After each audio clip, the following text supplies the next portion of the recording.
मी नीलम. नवी पिढी नव्या वाटा या पुस्तकाच्या बद्दल मला जे काही वाटलं, भावलं, जाणवलं ते मी आपणा सर्वांसोबत शेअर करत आहे.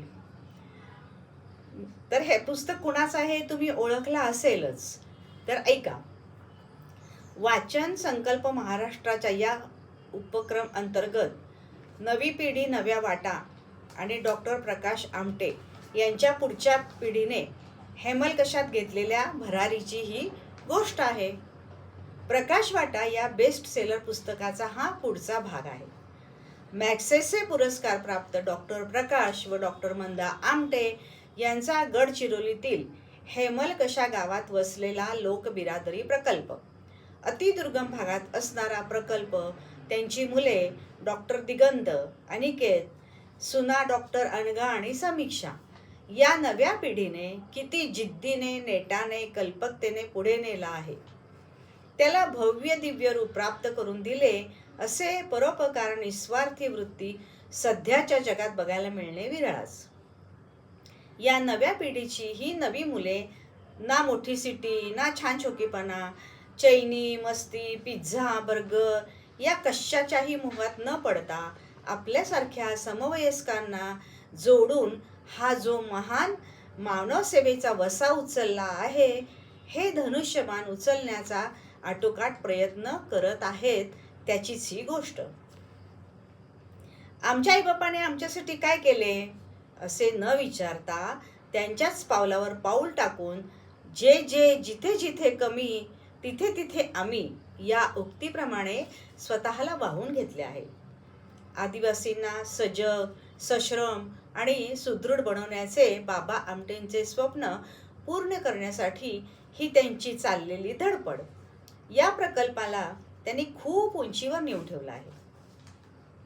हॉस्पिटल, शाळा, गावांचा कायापालट, गावामध्ये पाण्याची व्यवस्था, लँग्वेज लॅब, ऐकलंय का आपण कधी, पण यांनी लँग्वेज लॅब सुरू केली, कम्प्युटर लॅब, त्यानंतर मैदाने, ग्रंथालय, आश्रमशाळा, विद्यार्थी बँक, स्क्रॅप बँक, आजूबाजूच्या गावांमध्ये शाळा, असे एक ना हजारो गोष्टी एकातून दुसरे असे विचारपूर्वक अभिनव कल्पना लढवत साध्य केले आहे.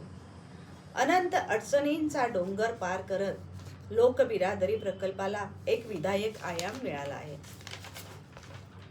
हे कमी की काय म्हणून गावांच्या कायापलटाचे कामही अंगावर आले आणि हातपंप बसवणे, पाण्याचा गाळ काढणे अशी कामे करावी लागली. गाळ काढल्यामुळे मासेमारीसाठी उपयोग होऊ लागला आणि पाण्यासाठी काय केले पाहिजे हे त्यांच्या ध्यानी आले.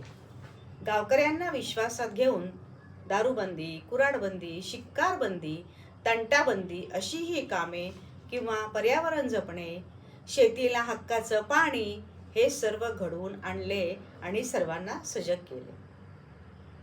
असे हे बाबा आमटेंचे तिसऱ्या पिढीपर्यंत आलेले कार्य, त्याबद्दल किती सांगावे ते या पुस्तकात वाचणे योग्य होईल.